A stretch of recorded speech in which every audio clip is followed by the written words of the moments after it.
Wednesday, December 23rd, and I'm sitting down to drink my second cup of coffee. As I do every time I start one of my live streams, I want to acknowledge that I'm speaking to you from the lands of the Piscataway. They are the nation that they've lived here, they've hunted here, they've farmed here, they've fished here. They were here long before Columbus got lost at sea, and they are still here. And I want to honor the Piscataway, and I want to thank them for their stewardship of these lands where I'm living today. It is humbling to be living on their land. So yeah, my Piscataway relatives. This morning, I want to talk about, over my second cup of coffee, if you've been following the news at all, you know there's been a lot coming out of both the White House and Congress over the past 12 to 14 hours. Congress recently just passed a massive spending bill, which included $908 billion of a stimulus package that Congress had been negotiating for a long time, and came to a bipartisan agreement to pass the bill.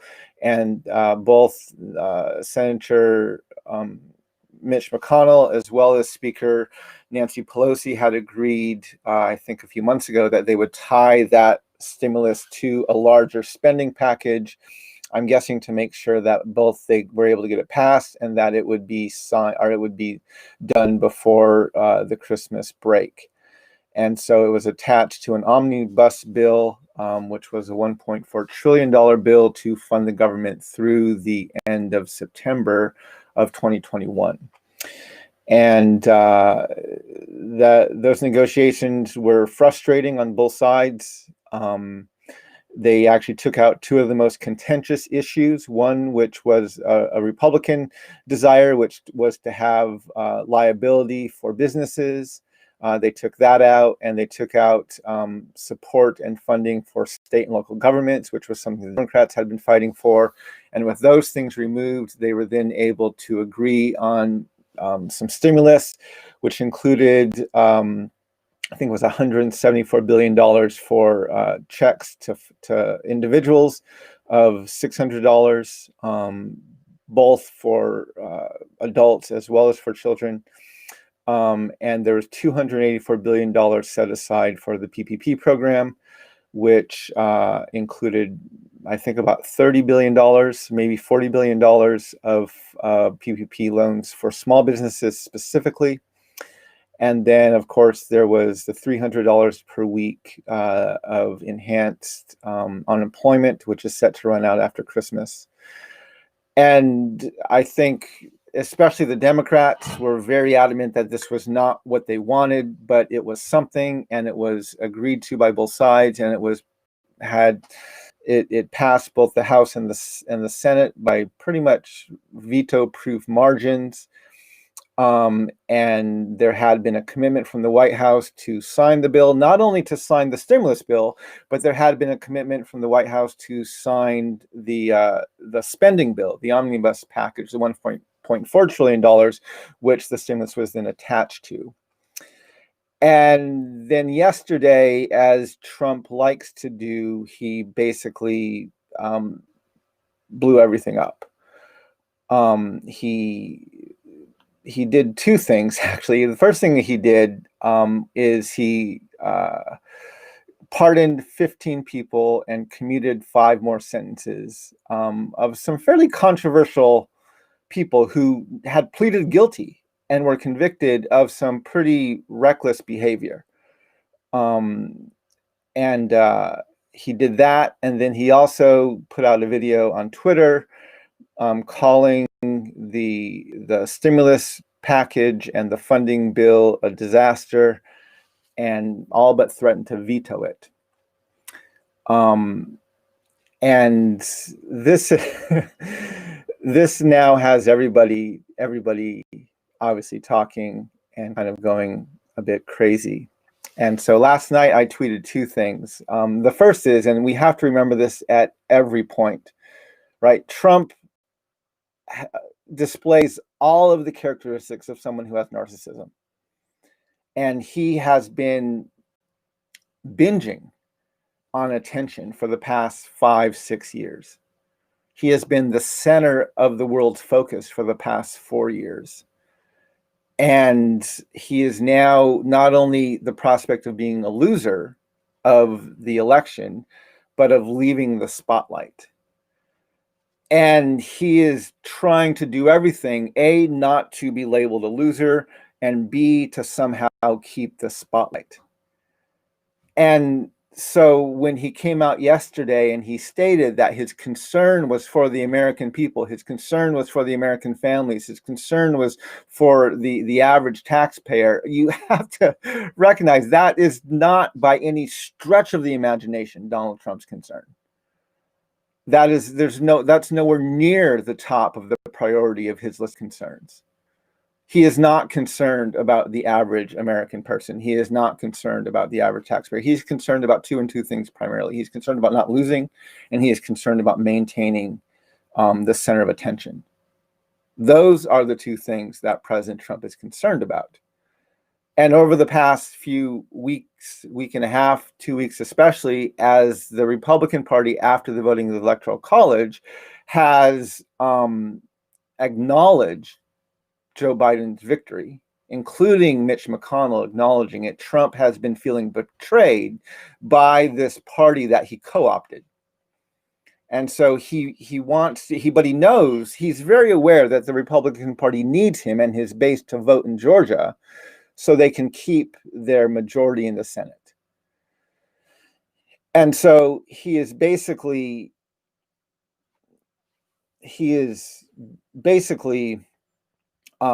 trying to keep their attention, trying to make himself relevant. And he is trying to stick it to the Republicans by saying, I'm going to side with something the Democrats want, which is more funding, more stimulus for the American people. Trump did not bring this into negotiations during when the two parties were negotiating. He did not state this was something he wanted to do. He didn't bring it up until the very end. In fact, every indication prior to yesterday was that President Trump was in support of this bill and was going to sign it, right? He continued signing the continuing resolutions. Apparently, the Republican majority had got a commitment from the White House that he would support the omnibus bill package, the 1.4 trillion. And most of his disagreements, he stated yesterday, were about the 1.4 trillion, not even about the stimulus package. And so the fact that what he's doing right now is, we have to get it out of your brain that Trump gives a crap about you or about your livelihood or about your family or about your well-being. He doesn't. He could care less. He's trying to keep the spotlight, and he's trying to at least leave the White House a hero, if not a victim. And so we have to understand that that's what he's trying to do.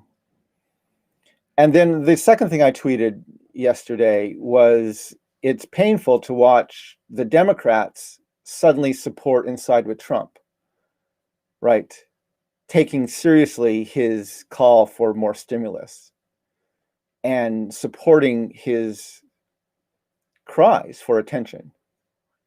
And the reason that's dangerous is because that's exactly what Trump wants. He wants the attention. So when Bernie Sanders and AOC and Andrew Yang and other people start calling, say, yes, let's do this, let's get it passed, they know it's not going to happen. They know the Republicans in both the House and the Senate are not going to go for $2,000 more of stimulus. They are well aware of that fact. But this is another chance to win, correct? To basically say, look, we fought for it, we blamed it, and now we can blame the Republicans for not doing it, even though they know it's not going to happen. And by supporting Trump, I would be willing to bet they are increasing the fact that he would possibly veto this bill, and maybe even more dangerously pocket veto this bill.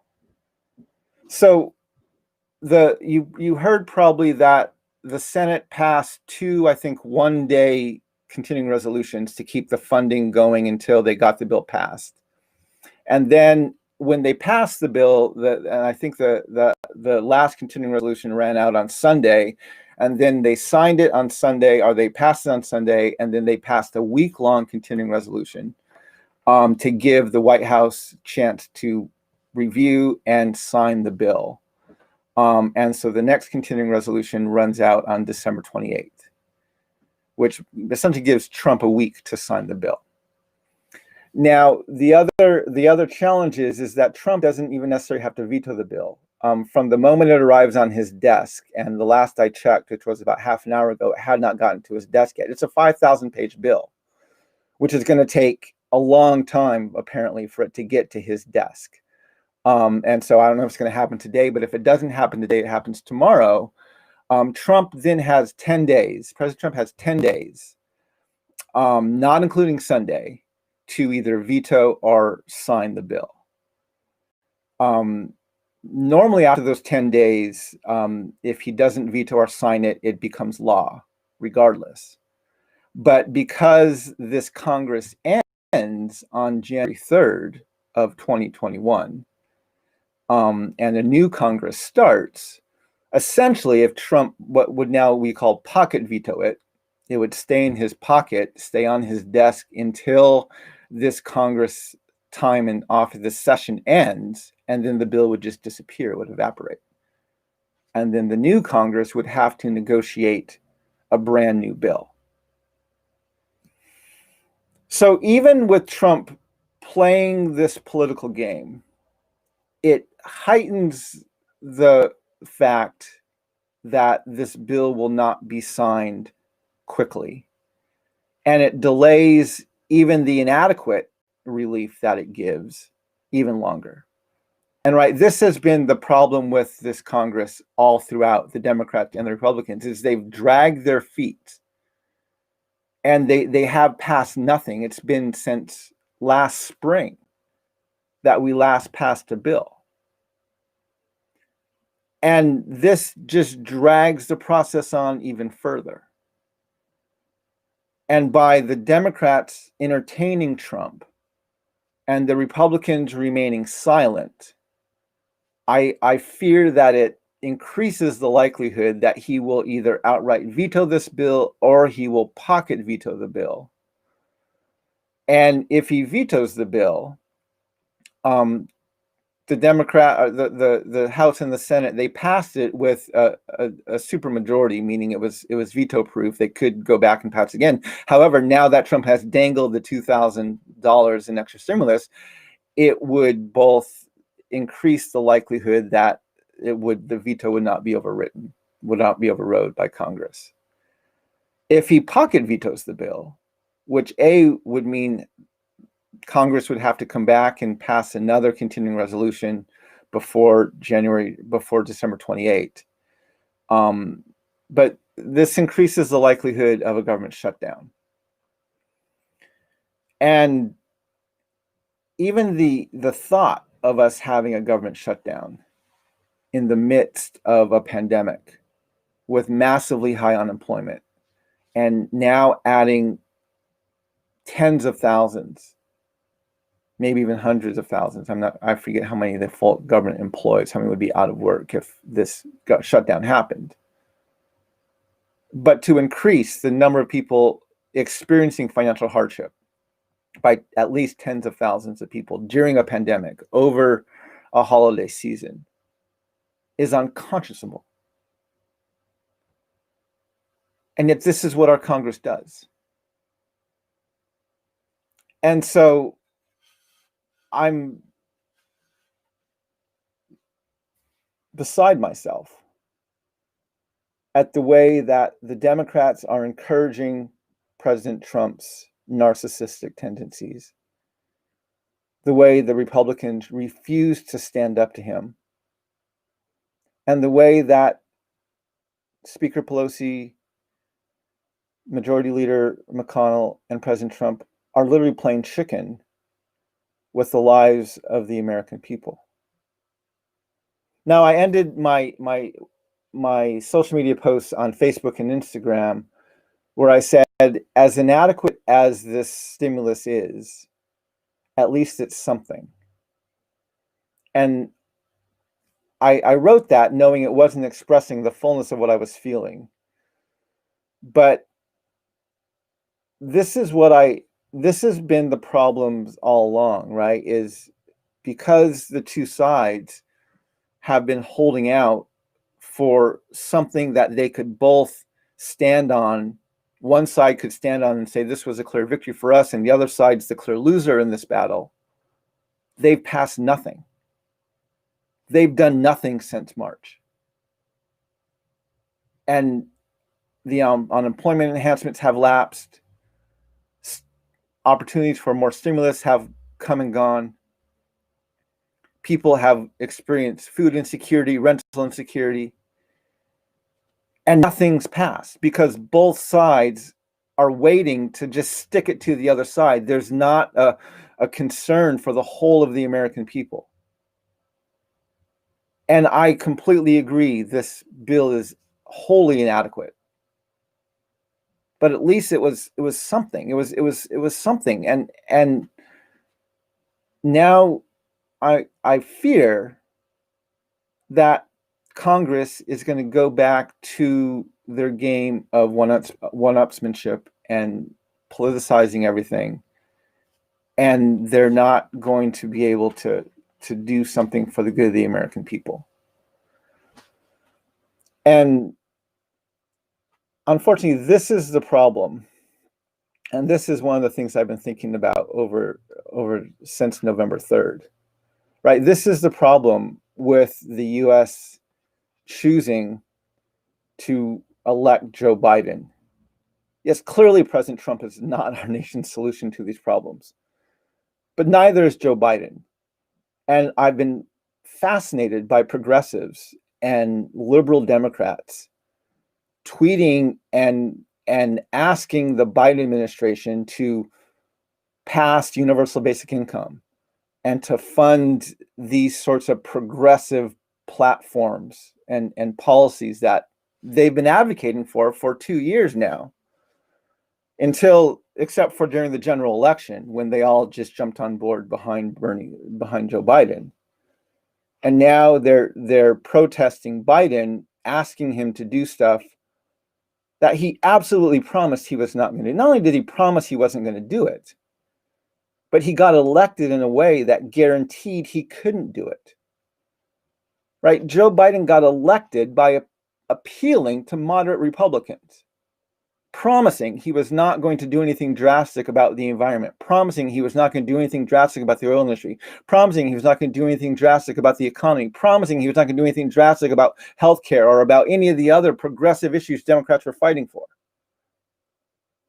And by appealing to moderate Republicans and white landowning men as a whole, as his base that got him elected, he ensured that his hands would be tied to actually enact any of these changes. And so all of you progressive Democrats out there who are asking Joe Biden to give you universal basic income, the time to ask for that was during the general election, not now. He's not going to give it to you.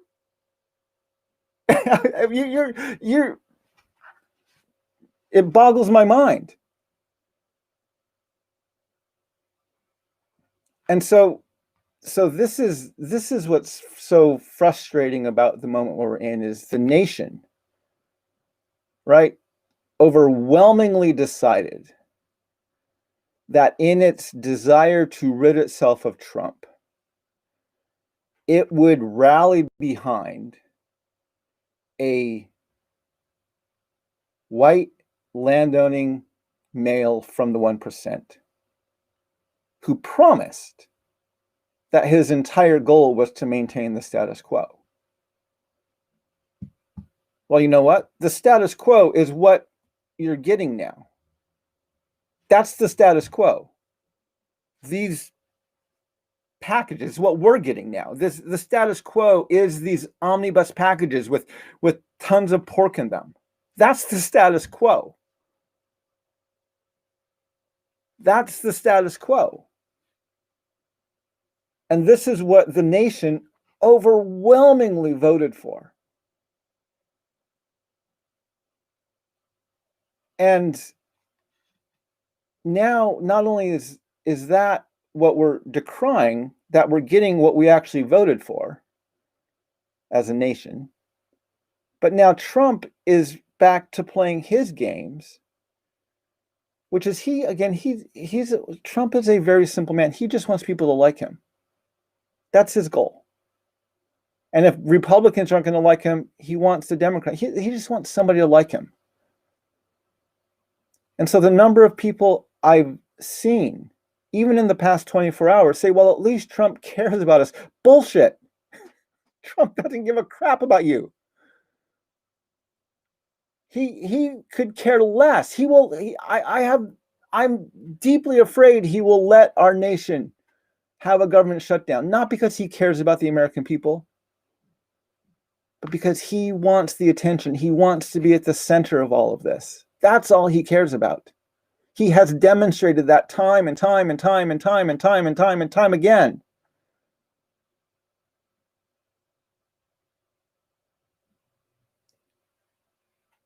And so this is the challenge we're facing as a nation right now, right? This is going to be our next 4 years. We overwhelmingly elected a status quo president who got himself elected in a way that would ensure that he could not make progressive, fundamental, foundational level changes to our country. And so we're stuck with that for the next 4 years. And now we're empowering a man who, again, displays every symptom of narcissism you can possibly think of, who's crying for attention, who just wants to be loved, who's pardoning his political cronies, people who have pleaded guilty to crimes, who's doing everything he can to overturn this election, including having conversations in the Oval Office about imposing martial law. And our political leaders, including Nancy Pelosi, including Bernie Sanders, including AOC, are entertaining him. This is mind-boggling. I'm sorry, Congresswoman Ocasio-Cortez. I apologize for referring to her by her initials.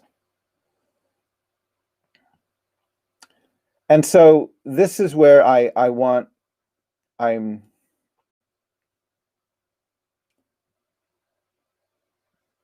caution the American people.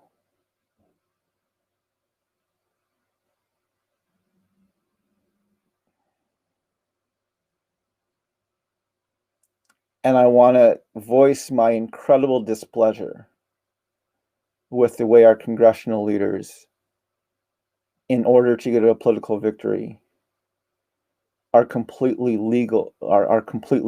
willing to feed the beast of the two-party system, which is literally playing chicken with American lives over stimulus. That's what it's doing. That's what it's doing. And we need to not give it the power to do that. We need to acknowledge that, yeah, we voted in status quo for the next 4 years. And we need to stop acting like that status quo person and people are going to give us the changes that we know this country needs. They're not going to do it.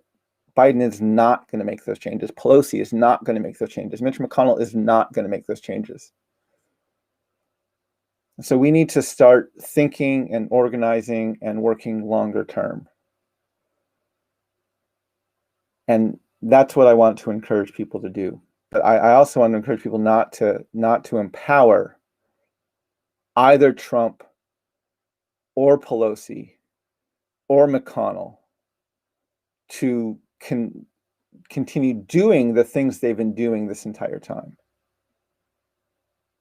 which is caring more about a political victory than about getting help of any kind to the American people. Anyway, those are the things I wanted to talk about today. I hope you find some of this helpful. I'm still trying to make sense of a lot of it. I haven't done as much reading as I probably need to into all of the pardons and the commuted sentences that President Trump has issued, even yesterday. Yeah, this he seems very intent on doing everything he can to make his voice as loud and as relevant as long as he possibly can, regardless of the damage that will do and continues to do to our country. And I have no illusions that our country was in good shape before this, but yeah, what he seems willing to do on his way out of office is becoming more appalling every day. So anyway, I hope that people have a good day today. I will try to come back with a bit more of a positive message later, but I wanted just to talk about some of these things, and I wanted to encourage people to continue to have this dialogue. I'm glad that I see these conversations coming up on my Facebook page, on my Instagram account, and on my Twitter feed. I want to see healthy and productive dialogue continue. And I want us to begin thinking, and I'm trying to think long term. I know we're not going to be able to change much in the next 1 to 2 years. But what can we do? What can we begin looking at long-term change? Because we have foundational level problems. That's the challenges we're facing. We have foundations that don't consider women or people of color to be fully human. That's the problems we're facing. And the challenge is we're going to be tempted to just scream over the next 2 years about the color of the walls that the Biden administration is going to paint the house, and the type of carpet they're going to put in, and the type of furniture they're going to buy. And we're going to spend all of our time protesting those things and screaming about those things, instead of working to figure out what do we need to do to get our nation to change the things at a foundational level. We're not going to get foundational level change in the next 2 years. It's not going to happen. Joe Biden promised that. And so we need to think longer term of what do we need to do. And we need to not play into the politics of the moment of screaming back and forth and empowering our leaders who live off of this type of screaming and these types of games of chicken that come at the expense of American lives. So, my relatives, walk in beauty, and may we learn how to walk in beauty together. Hakone.